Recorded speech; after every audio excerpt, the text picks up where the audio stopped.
네, 두 번째 강의 시작하겠습니다.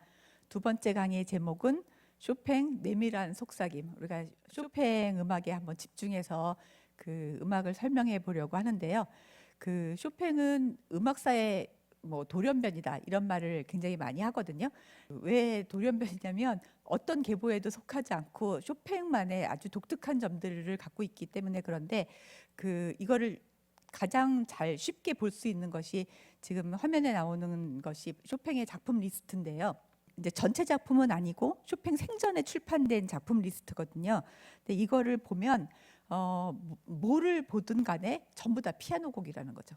근데 그 여러분들이 아시는 어떤 작곡가 누구 아시는지 잘 모르겠지만 아시는 작곡가 생각해 보면 뭐 대표곡이 뭐다 그러면은 그게 교향곡이든 아니면 뭐 오페라든 이렇게 대부분 큰 대곡을 작곡한 작곡가들을 우리가 위대한 작곡가, 대작곡가 이렇게 얘기하는데 그리고 쇼팽은 뭐 아무도 그 질문하지 않을 정도로 위대한 뭐 열 손가락 안에 꼽히는 서양 음악사의 가장 위대한 작곡가라고 할 수 있는데 그런 대곡을 작곡하지 않고 그런 오케스트라 곡이나 오페라 같은 장르를 작곡하지 않고 피아노 곡에만 집중했다는 거죠. 그게 쇼팽의 굉장히 큰 특징이고요. 그 피아노 곡 중에서도 이 작품 리스트를 보시면 알겠지만 큰 대곡이 없어요. 그러니까 몇 곡 물론 있긴 있지만 대부분을 이제 소품을 작곡했거든요. 우리가 소품이라고 하면 뭐 무슨 교향곡 그러면 적어도 한 30분, 긴 거는 뭐 말러, 브루크너 이런 거 막 70분 이렇게 엄청난 긴 길이의 오페라는 몇 시간짜리 이렇게 아주 엄청난 길이의 곡이지만 쇼팽이 작곡한 이 많은 곡들을 보면 짧은 거는 1분, 2분 이런 소품들도 많거든요. 그런 소품들은 다른 작곡가들은 그냥 습작으로 작곡을 했지 자기 작품으로 얘기하지 않는데 쇼팽의 작품 리스트를 보면 그 소품조차도 그 자기의 메인 레퍼토리에 들어가 있는 거예요. 그런데 그 소품조차도 아름답다. 우리가 이런 얘기를 굉장히 많이 하고 그 소품이 너무 정교하고 우아해서 그야말로 자신만의 서정성이 빛난다 이런 평가를 받거든요. 그런데 그냥 소품이 아니라 이 소품들이 자기만의 캐릭터를 갖고 있어서 우리가 이거를 캐릭터 피스 또는 성격 소품이라고 얘기를 하는데 이게 무슨 뜻이냐면 그러니까 전통적인 장르로는 무슨 협주곡, 소나타 이거는 기존의 형식대로 작곡을 한 거고요.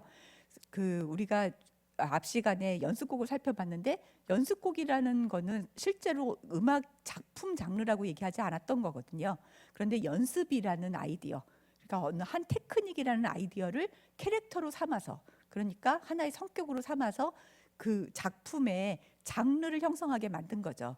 그런 것들을 연습곡에만 그치지 않고 여기 화면에 보시는 것처럼 녹턴, 전주곡, 발라드, 스케르초, 즉흥곡, 왈츠 이런 식으로 이어갔는데요. 연습곡은 연습하는 거라면 녹턴은 뭐냐면 그야말로 우리가 보통 야상곡이라고 그 번역을 하는데 그 이제 밤에 듣는 곡이죠. 어두운 밤에 좀 울적한 마음, 좀 적막한 성격, 약간 우울감 이런 것들을 성격으로 삼아서 장르를 만든 거예요. 그 또 전주곡은 그야말로 전주곡인데 전주곡은 어떤 그 주요 곡이 있고 그 곡 앞부분에 그 하는 곡이라 그 자체로 어떤 장르를 형성할 수 없는 어딘가에 부속되어 있는 전주인데요. 그 전주한다는 그 아이디어를 그 곡의 성격으로 규정하고 하나의 장르를 만든 거죠. 그러니까 전주곡 하면 우리가 그 떠오르는 어떤 성격은 어떤 거냐면 굉장히 자유롭고 즉흥적이거든요. 왜냐하면 메인 곡을 하기 전에 앞에서 치는 거니까 그런 자유로운 것, 가벼운 것, 그리고 그렇게 마치 무슨 잠깐 지나가는 환영의 단편 같은 거를 보는 것 같은 그런 느낌 이런 것을 담아서 전주곡이라는 장르를 만들었고 그래서 26곡이나 작곡을 했고요. 발라드는 그야말로 서사시거든요. 그러니까 꼭 옛날 음유시인의 서사시처럼 풀어낸 거죠. 그런 장르를 또 만들고 스케르초는 이게 위트가 있는 악곡이거든요. 그러니까 정말 자신의 아무도 그 상상하기 힘든 본인만의 기발한 상상력을 동원해서 만든 장르라고 해서 스케르초는 사실 그 어느 그 소나타나 그 교향곡의 한 악장으로 들어가던 거를 나는 이거를 하나의 성격으로 삼겠다 해서 스케르초를 작곡을 했고 즉흥곡, 근데 즉흥이라는 아이디어를 가서 아주 굉장히 변덕스러운 성격을 갖고 있는 게 사실 즉흥곡이거든요. 그거를 캐릭터로 삼았고요. 그다음에 왈츠는 이제 빈의 유명한 춤곡이잖아요. 근데 이제 빈에서 왈츠를 추는 사람들의 그 뭐 좀 약간 사격의 화려함 이런 것들을 성격으로 담아서 작곡한 장르고요. 그다음에 끝에 두 개 마주르카 폴로네즈는 이게 폴란드의 민속 춤에서 가지고 온 건데, 이제 마주르카 조금 더 농민의 정서를 담았다면 이제 폴로네즈가 조금 더 긴장감, 그러니까 극적 긴장감을 갖고 있는 그런 폴란드 그 민속 춤들인데, 이 민속 춤이 가지고 있는 성격을 본인이 캐릭터로 삼은 거죠. 자, 저는 이제 설명을 이제 이 마주르카랑 폴로네즈 좀 맞춰보려고 하는데, 이렇게 그 쇼팽이 다른 기존의 형식을 이용하지 않고 자기의 개성을 담은 장르를 만들면서 굉장히 그 아주 우수하게 잘 활용한 게 바로 뭐냐면 본인의 민족적 정체성이라는 거예요. 잘 알려졌다시피 그 쇼팽은 폴란드 태생이고요. 폴란드의 지금 저희가 바르샤바 바로 옆에 있는 젤라조바라는 조그만 마을에서 태어났거든요. 그런데 폴란드 태생이라 해서 또 폴란드인으로서 가지고 있는 이런 성격을 어떻게 그 음악에 담아내게 됐냐면, 유난히 애국심이 강한 그런 작곡가가 됐기 때문에 그런 건데, 이거는 쇼팽만 그런 게 아니라 당시 폴란드의 분위기상 쇼팽이 이렇게 어려서부터 애국심을 가질 수밖에 없는 환경이었기 때문에 그런 것이 좀 강하다고 할 수 있는데요. 그 배경으로 좀 살펴보면 쇼팽이 태어났었을 때는 이제 그 폴란드가 어떻게 돼 있었냐면 바르샤바 공국이라고 되어 있었는데, 이제 나폴레옹의 지배를 받는 프랑스의 위성 국가였어요.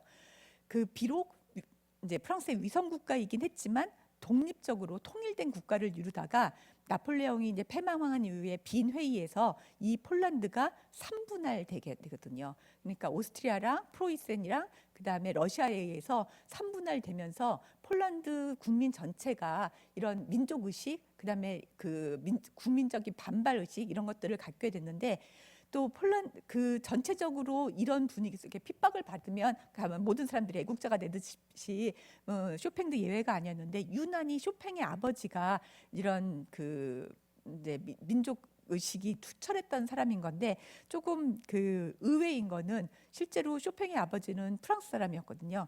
근데 이제 그 폴란드에 이주한 그야말로 이민자인데, 그 국토 방위대에 들어가서 대위까지 그 조국을 이제 폴란드를 조국 삼아서 그렇게 지킬 정도로 굉장히 애국심이 투철했기 때문에 어려서부터 쇼팽은 이런 이제 국가적인 상황, 그다음에 가족적인 상황 속에서 민족적인 그런 민족의식, 그다음에 또 어려서 또 고국을 떠났음에도 불구하고 그런 그 고국에 대한 사랑을 한 번도 잊지 않았고, 이거를 언제나 음악 속에서 반영하려고 노력했던 그런 특징이 돼서 다른 사람들의 음악에서 없는 정서, 그게 바로 폴란드의 민속 음악적인 정서가 들어가서 더 쇼팽을 다른 사람들과는 다른 계보에 쓰게 되는 그런 게 그 영감의 원천이 되는 게 바로 폴란드 음악이라고 할 수 있습니다.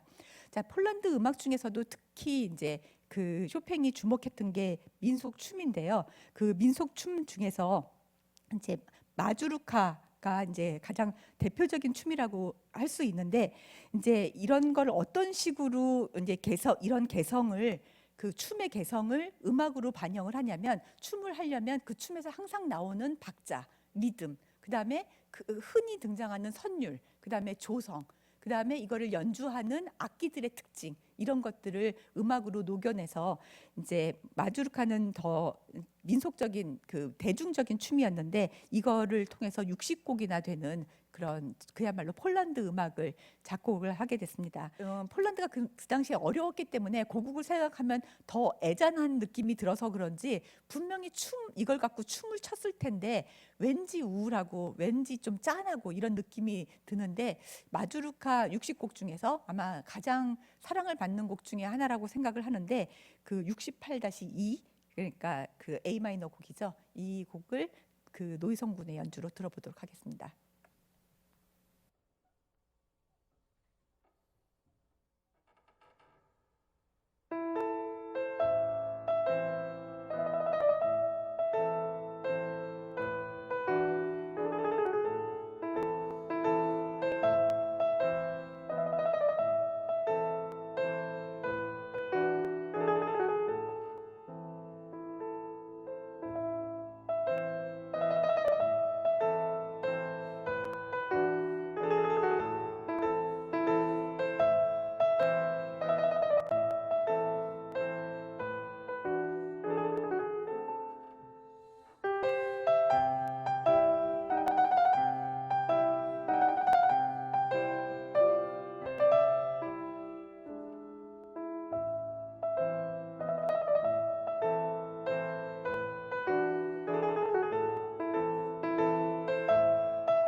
정말 그 우리가 민속춤 그러면 동네 잔치 뭐 행사 이런 거 있을 때 그 추는 춤인데 마주르카라고 해가지고 이렇게 우아한 춤 아니거든요.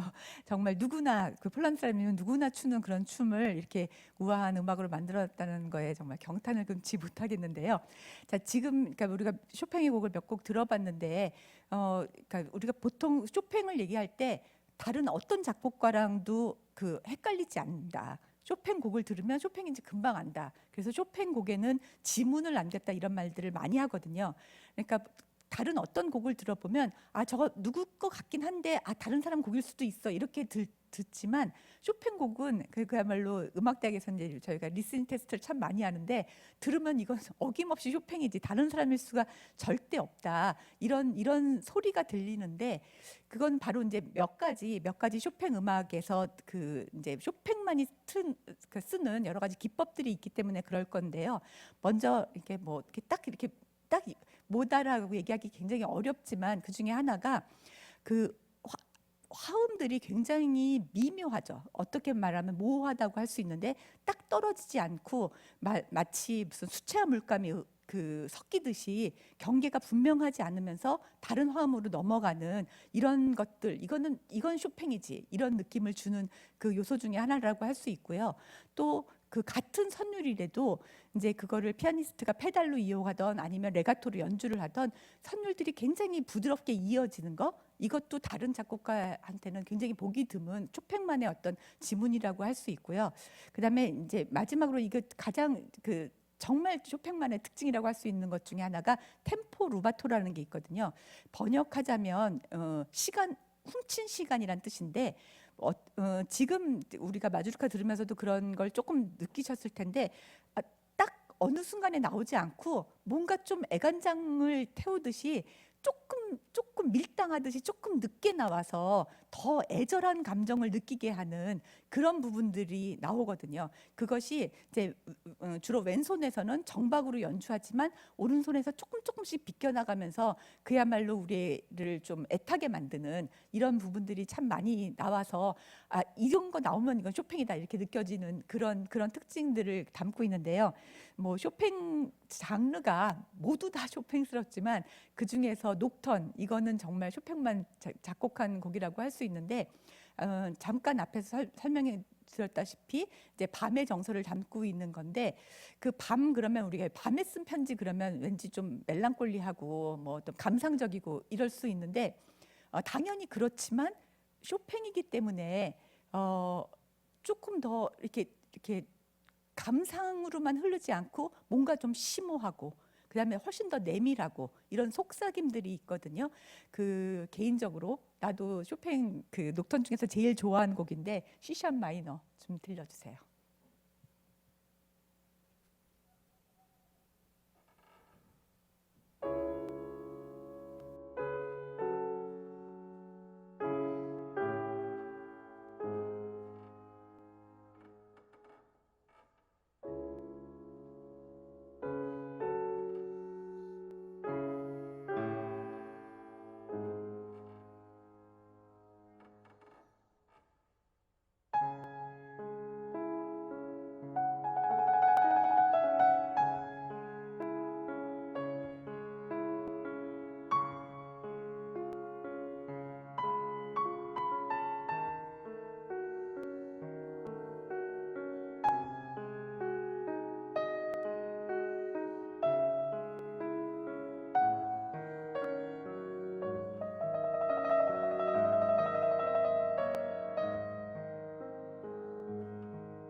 정말 잘 쳤어요. 아, 그 곡도 너무 아름답고 연주도 정말 좋았는데요. 그 이제 밤에 뭐 정말 통속적일 수밖에 없는 뭐 밤의 정서를 이렇게 내밀하고, 그러니까 막 심오하다 보때 거의 신비롭기까지 한 그런 이제 그 야상곡이라는 장르였는데요. 이제 그 쇼팽의 그 음악이 이런 식으로 음, 굉장히 내밀하게 얘기를 하기 때문에 오히려 더 설득력 있다. 그러니까 크게 막 외치지 않고 조용하게 얘기하는데 너무 그 정말 가슴에 꽂히게 이렇게 얘기를 하기 때문에 많은 사람들한테 그 사랑을 받았고, 연주나 음악으로 사랑을 받아서 그 당대 피아니스트로 굉장히 그 어, 그러니까 존경받는 그런 피아니스트로 활동을 했었었는데요. 재밌는 거는 쇼팽은 그 기교가 굉장히 뛰어난 피아니스트였지만 연주 회장에서 연주하는 거 좋아하지 않고, 지금 여기 화면에 보이시는 이 장면이 이게 포츠난 공국의 총독인 라즈비우 궁전에서 라즈비우 옆 앞에 두고선 연주하는, 사실 이게 20살 때 쇼팽인데 조금 나이 들게 보여졌지만, 자 이렇게 이제 살롱에서 궁전의 살롱에서 연주하는 장면이었는데, 이 이후에도 쇼팽이 가장 즐겼던 거는 문예 살롱 같은 데서 친구들 앞에서, 그 다음에 당대 이제 문예계의 그런 그 유명 인사들만 모아놓고선 연주하는 이런 살롱 연주를 더 즐겼다고 해요. 그것 때문에 뭐 무대 공포증이 있었다 뭐 이렇게 또 얘기하지만, 실제로 쇼팽이 남긴 얘기로는 나의 이런 식의 이렇게 심오하고 내밀한 음악은 대중들 연주에서는 잘 전달이 안 되기 때문에 내가 이런 그 친밀한 그런 연주 스타일을 즐긴다고 얘기했는데, 덕분에 이제 당시 파리 문예살롱의 최고 수준의 지식인이랑 예술인들과 교류할 수 있었었고요. 그래서 뭐 리스트와도 친구였고, 베를리오즈, 멘델스존, 힐러 뭐 이런 음악가들뿐만이 아니라 빅토르 휴고, 발작, 그다음에 하이네, 그다음에 들라코라랑은 아주 그 가까운 친구로 지냈거든요. 그래서 이런 사람들과 더 그 친밀하게 교류하면서 굉장히 지적인 이런 연주를 계속 그 해갔는데요. 자, 아무래도 대중적인 데 나서지 않고 이렇게 폐쇄적인 공동체 안에서만 주로 연주를 하다 보니까 왠지 쇼팽 그러면 그 좀 유약한 이미지다. 또 게다가 또 39살 나이에 폐결핵으로 죽었으니까 정말 쇼팽은 그 이렇게 나약한 사람이다. 이런 우리가 선입관을 많이 갖고 있고, 또 좀 그 조르주 상도와의 연애도 좀 비정상적이라고 할 수 있거든요. 그것 때문에 쇼팽의 생에 대해서 조금 왜곡된 해석이 있긴 하지만, 실제로 쇼팽은 우리가 생각하는 것 같이 그렇게 유약한 사람은 아니었다 그래요. 그리고 그 나름 사교적이고, 내성적인 건 맞지만 나름 사교적이고, 굉장히 예절 바르고 사람들이랑 교류하는 것도 좋아했고, 굉장히 단호한 사람이었다고 생각을 그렇게 이제 전해지고 있는데요. 그래서 그 우리가 알려진 쇼팽이 너무 조용하고 이렇게 그 우아한 음악만 했을 거라고 생각을 하지만, 그 실제로 쇼팽이 얘기했었을 때 피아노로 낼 수 있는 모든 소리를 다 도전을 했기 때문에, 우리가 그 의외로 굉장히 격렬한 그 쇼팽의 음악도 그 있다는 거를 좀 알려드리기 위해서 오늘 스키르토를 한 곡 그 설명을 드리려고 하거든요. 아까 이제 성격 소품 얘기하면서 스키르토를 얘기를 하긴 했었었는데, 워낙 스케르토라는 게 위트라는 뜻이고, 그 전부터 사람들이 그냥 어떤 곡을 작곡했는데 그 곡 안에 뭔가 그 음악적인 농담이 들어가 있으면 스키르토라고 이렇게 불렀던 거는 벌써 한 17세기부터 몇 작품이 남아 있고요. 이게 이제 음악에서 굉장히 광범위하게 쓴 거는 베토벤부터인데, 베토벤이 이거를 사용한 거는 이제 다악장, 그러니까 악장이 여러 개 있는 교향곡이나 소나타에서 나머지 것들은 굉장히 진지한 곡을 이제 소나타 형식으로 쓴 다음에 한 악장 정도, 3악장 정도는 좀 위트 있게 굉장히 밝은 곡으로 이렇게 그 쓰려는 의도로, 그 전에 작곡가들이 하이드나 모차르트 같은 사람들은 민요에서 쓴 걸 그 대체해서 스케르초를 넣어가지고 굉장히 밝은 곡, 그 다음에 재밌는 곡, 이런 느낌으로 스케르초를 썼었던 거를, 그 쇼팽은 이걸 가지고 와서 스케르초라고 이름을 붙여서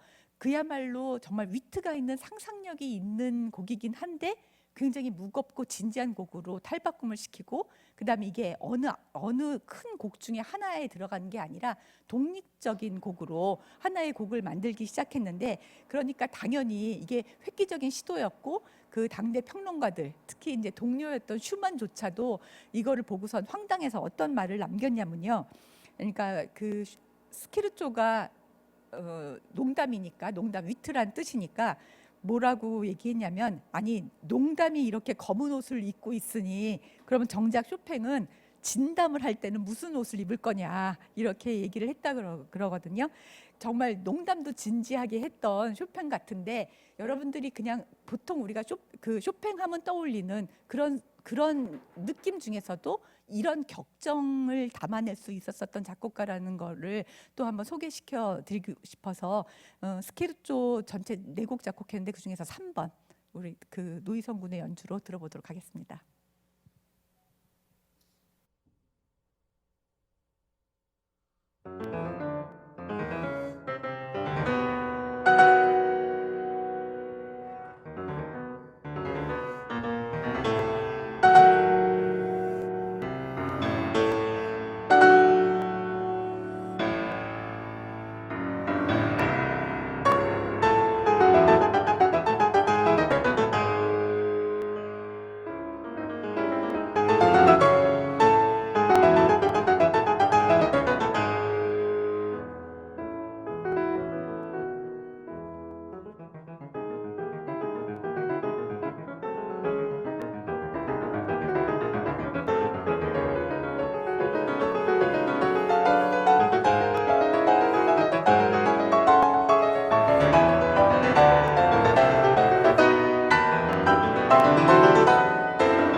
네. 자, 정말 여기 홀에 이 느낌이 우리 유튜브로도 전달이 됐으면 참 좋겠다는 생각을 해봤는데요.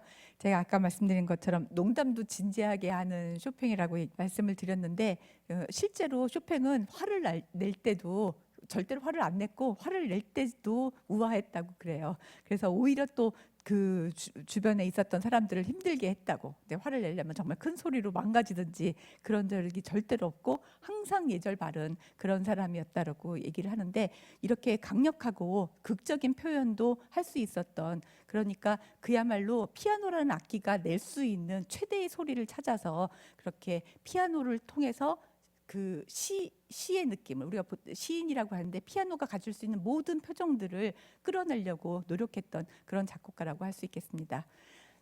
자, 이 정도로 그 쇼팽에 대한 소개를 마치도록 하고요. 조금 쉬었다가 세 번째 강의 이어가도록 하겠습니다.